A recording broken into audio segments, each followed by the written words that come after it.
Did you know that it's literally illegal to build affordable housing right now? If a builder tried to build the same house today that your grandparents bought many years ago in many American cities today, that builder would be breaking the law. Not because the house is unsafe, not because it lacks modern standards, and not because it's unhealthy or poorly built, but because it's too small, too dense, or too affordable. That single fact alone explains more about why housing feels impossible today than almost anything else. And once you see it, you can't unsee it. The housing crisis isn't just about prices, it's also about permission. See, most people assume homes are expensive because materials cost more, labor costs more, or builders are greedy, and that explanation feels intuitive. It sounds like capitalism doing what capitalism does, but it misses the real choke point. The biggest constraint on housing today isn't actually money, it's legality. See, in many American cities, it is literally illegal to build the kinds of homes that used to keep housing affordable for generations. And this didn't happen accidentally. It happened slowly, quietly, and very deliberately. In large parts of the United States, especially metro areas with strong job growth, most residential land is restricted to single-family homes only. That means one house per lot. No duplexes, no triplexes, no 4-unit buildings, not even any courtyard apartments, no small walk-ups, even if demand is exploding, even if rents are rising faster than wages, or even if the city openly admits that it has a housing shortage. See, the land exists, the builders exist, and the demand exists, but the law says no. And what's shocking is how extreme this is. In many major cities, well over half of all residential land is legally locked into this single-family category. In some metro areas, it's closer to 3/4. And that means the majority of land where people could live is legally prohibited from hosting anything but the least efficient, most expensive form of housing, a single family.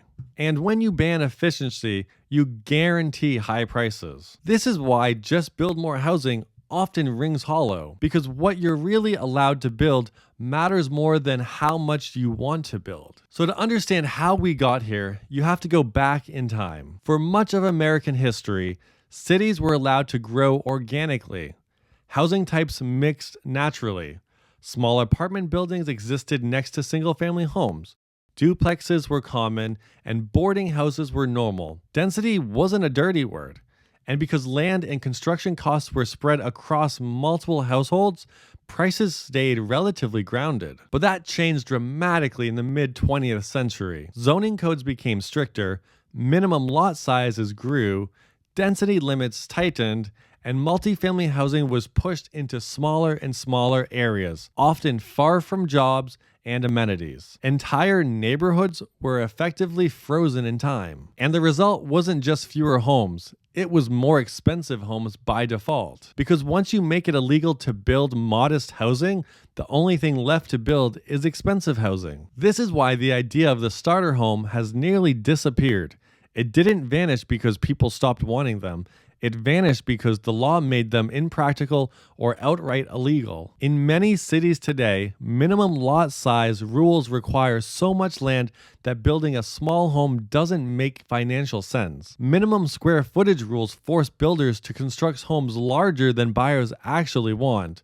And height limits prevent adding units vertically. And density caps prevent sharing land costs across multiple households. So even if a family wants a small, simple home, the system typically says no. And that's before we even talk about one of the most quietly destructive forces in housing policy, parking mandates. See, in many jurisdictions, zoning laws require 1 or 2 off-street parking spaces per housing unit. On paper, this sounds harmless. In practice, it can be devastating. Each parking space takes up land. Structured parking can cost tens of thousands of dollars per space. Underground parking can cost even more, and those costs don't disappear. They get baked directly into rent and home prices. There are real projects where parking requirements alone added 6 figures per unit to housing costs, not because residents demanded it, not because it improved safety, but because the law required it. And this is how affordability dies quietly, line by line, inside zoning codes. Even when multifamily housing is technically allowed, it's often smothered by the process. In many cities, getting approval to build housing can take years. Things like environmental reviews, design hearings, public comment periods, appeals, lawsuits, revisions, more hearings. That means more delays. During that time, nothing gets cheaper.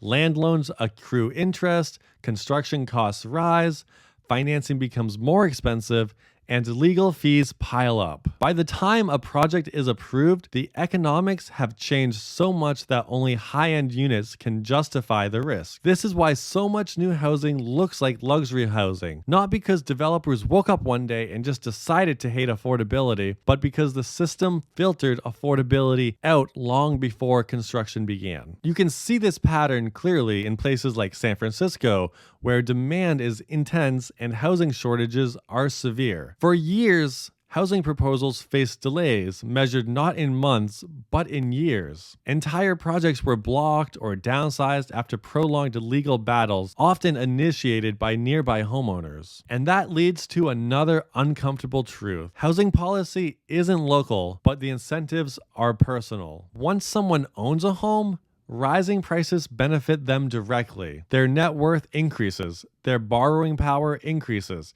their sense of financial security improves.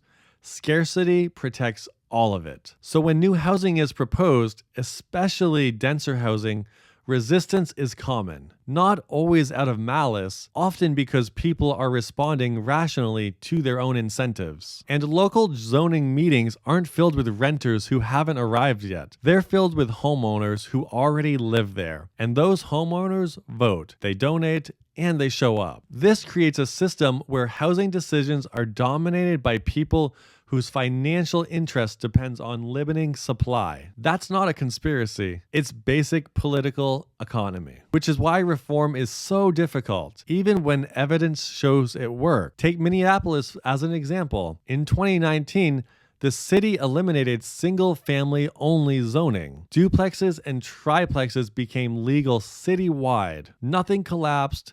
Neighborhoods didn't disappear, and property values didn't implode. Now, what did happen was more subtle and more important. Housing production increased, rent growth slowed, and price pressure eased compared to similar cities. It wasn't a silver bullet, but it proved something crucial. When you legalize housing, you get more housing.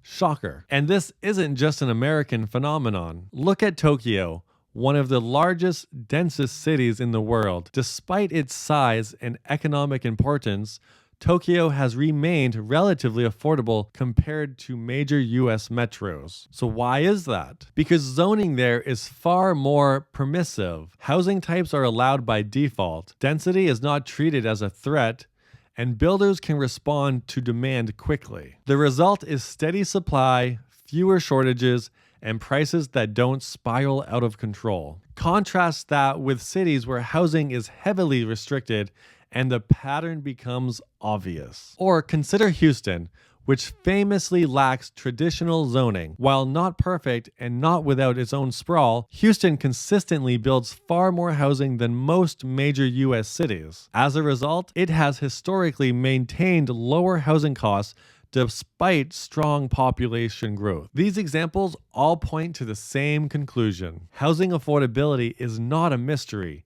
It's a policy outcome. And here's one of the most shocking facts of all. Many of the most affordable housing types already exist all around us. Duplexes and triplexes. They're legal today because they were built before modern zoning restrictions. You can walk past them every day, but you can't build most of them ever again. That means the housing stock we rely on for affordability is slowly aging while the law prevents replenishing it. So that's not a shortage problem, that's a legal freeze. And this is why national debates about housing often feel disconnected from reality. People argue about interest rates, subsidies, or investor behavior, but they ignore the foundation of the problem. You cannot fix affordability if the law prevents supply from responding to demand. Rates can fall, prices can dip, But as long as zoning remains restrictive, scarcity will always return. And now this is the part most people don't want to confront. The housing crisis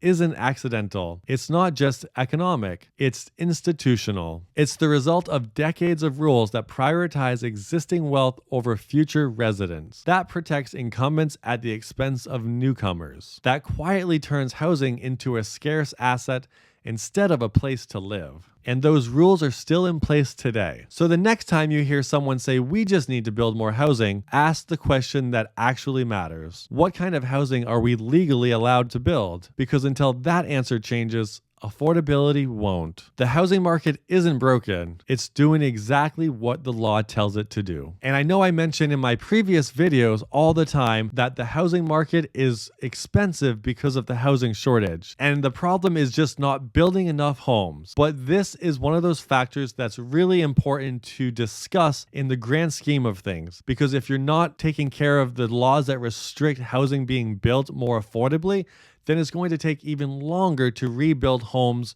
or build new homes to take care of the shortage problem. So don't get confused. There is a real housing shortage and we do need to build more homes, but we also need to address some of the policies that restrict that. Anyways, that's all I have for this video. Thanks for watching. Like, subscribe, and visit next time.